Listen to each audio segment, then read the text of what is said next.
Hi friends, Michael Fay here from Arcadia City Church. I hope this video finds you doing well wherever you are finding yourself watching this video. Right now we are still, for the most part, socially distancing, and perhaps you're like me, spending way more time at home around your family than you normally do, which can be a blessing and also can cause some conflict. Maybe for many of you, you're working from home, and so you find yourself around your kids or around your spouse or around your roommate or around a person that you are living with a lot more than you normally do. And one of the things that I want to pass on to you is some information I heard from a podcast a couple months ago from Pete Scazzero. Pete Scazzero is a phenomenal pastor and author. He's written a number of books, specifically Emotionally Healthy Spirituality, The Emotionally Healthy Church, just phenomenal books. And he shared this thing that they do, he and his wife Geri do quite often. They call it a community temperature reading. And they suggest this for anybody who's living with other people who wants to know how to relate to other people in a healthy manner. And I want to share with you just a little bit of the structure. And some of this is going to seem extremely obvious and like no-brainers, but for a lot of people, I think in their family of origin, they never learned how to relate to one another in a healthy manner. And so they give us this structure, and once again, this isn't rocket science, but they give us this structure on how to relate to other people in a healthy manner and provide a structure for people to be able to share open and honestly with those that they live with about how they're feeling. So I want to pass on to these 5 steps to you that they shared in their podcast. The first is appreciations. And that sounds exactly like what it is. It's learning to share what you appreciate about the people that you are living with. Oftentimes we'll notice things that we appreciate about the people that we live with, but we won't say anything about it. You might notice your spouse or your roommate or maybe even your kids doing something that you think is wonderful, but oftentimes we don't take the time to say it because sometimes we don't even know how to say it. Maybe for some of us it's awkward to say those things. To stop and take this community temperature reading and to share, hey, I want to let you know I appreciate the way that you do this. For instance, what I might say to Christy is, Christy, I appreciate how in the midst of whatever you have going on, in the midst of something that you're working on your computer, in the midst of anything, you will stop and you will give our kids your full attention.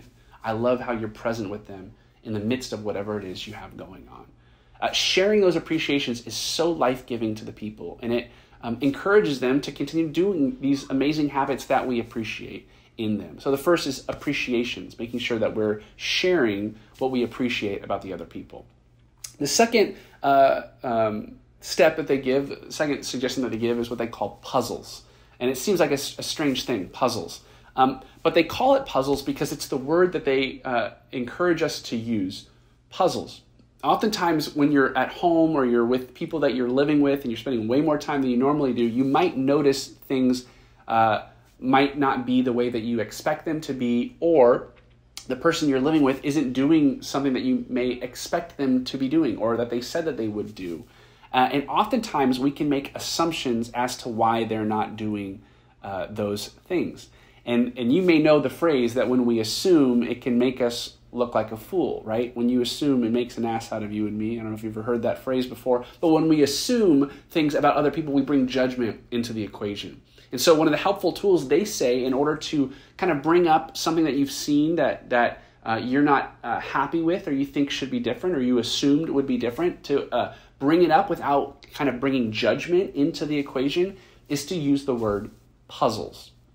Now, how would we do that? Well, one of the suggestions that they give, Geri, Scazzero, Pete's wife, who shares in this podcast, says, using the word puzzles has actually cut my sinning in half. What this means is this. She simply will say to her family, it puzzles me why, and then whatever she's frustrated about. One of the things she shares is that she notices in her family that the recycling bin just kind of will fill up and no one wants to take it out. And so it kind of fills up to the point where people are like literally placing that one like plastic water bottle on the very top, balancing it because they refuse to be the one to take it out to the garbage. So instead of Geri coming to her family and saying, you guys never do this because you're lazy and making all sorts of assumptions and judgments, she might simply say, it puzzles me why everyone allows the recycling bin to fill up over the brim and no one wants to take it out. That puzzles me. Now, it defeats the purpose if you say, it puzzles me, and you bring all sorts of judgment in your tone and your body language.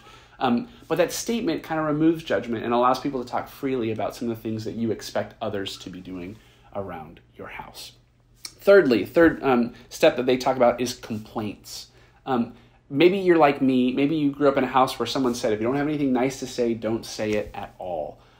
That's a great piece of advice, but it's also not entirely helpful when you do have something to complain about and you don't know how to do that in a healthy manner. Maybe you're like me and you think, well, maybe I'm not supposed to share my complaints. And then what happens is they come out in an unhealthy way. And so they talk about the importance of being able to share complaints, things that you're frustrated about, in a healthy manner.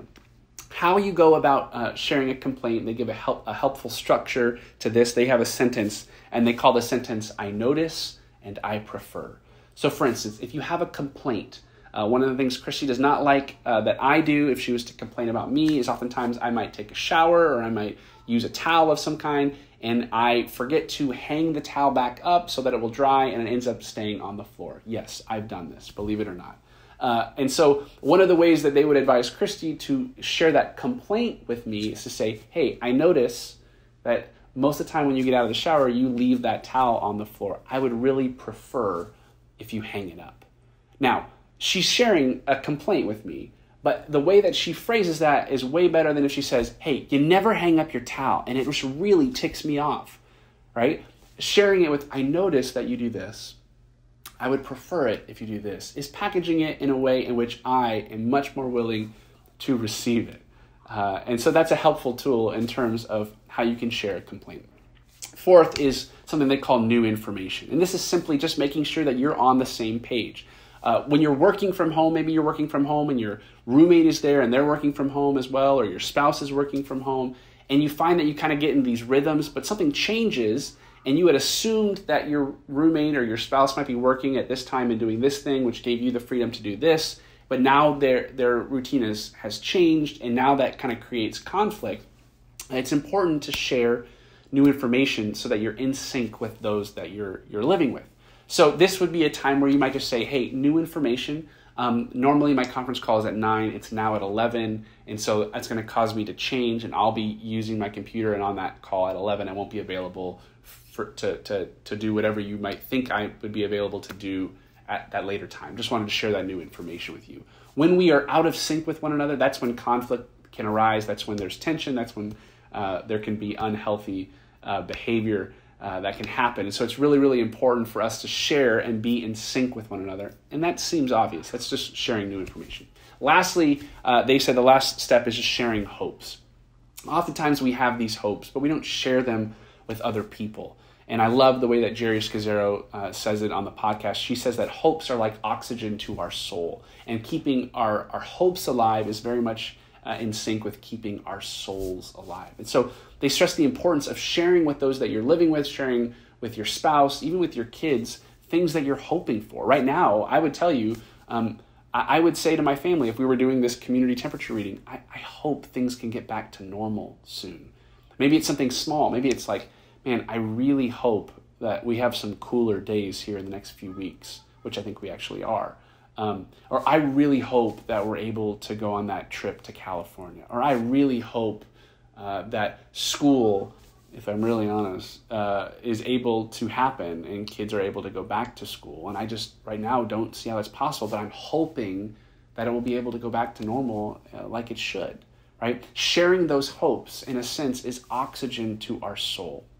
Now, all of this might seem like no-brainers to you, and you might already do this in a healthy way with your family. But for a lot of us, we don't know how to do these things in a healthy manner. And so Pete and Geri Scazzero just shared this structure. And I would suggest you at your family dinner table with your family saying, hey, I want to do a community temperature reading, or come up with whatever name you want for this, and say, I want to go through these 5 things. The first is we're going to share all the things that we appreciate about one another. And then second, we're going to talk about some of the things that puzzle us, maybe things that you maybe had different expectations that should happen in the house. Then you're going to give your opportunity to share complaints, and you're going to use that phrasing of I've noticed and I prefer. Then you're going to share new information if there's new information to share, and then finally you'll share your hopes. And this is just a structure, or as they say, training wheels to help you learn how to have healthy relationship with those that you're spending time with at the house. And this is really important, especially in this time when once again, we're spending a lot more time with the people that we live with than we normally would. I'd encourage you maybe to take the chance, the opportunity to do this with your family and just see what happens. I hope this video finds you doing well. We miss you. We miss seeing your faces, and we just continue to pray that we'll be able to see each other really, really soon. Grace and peace to all of you today.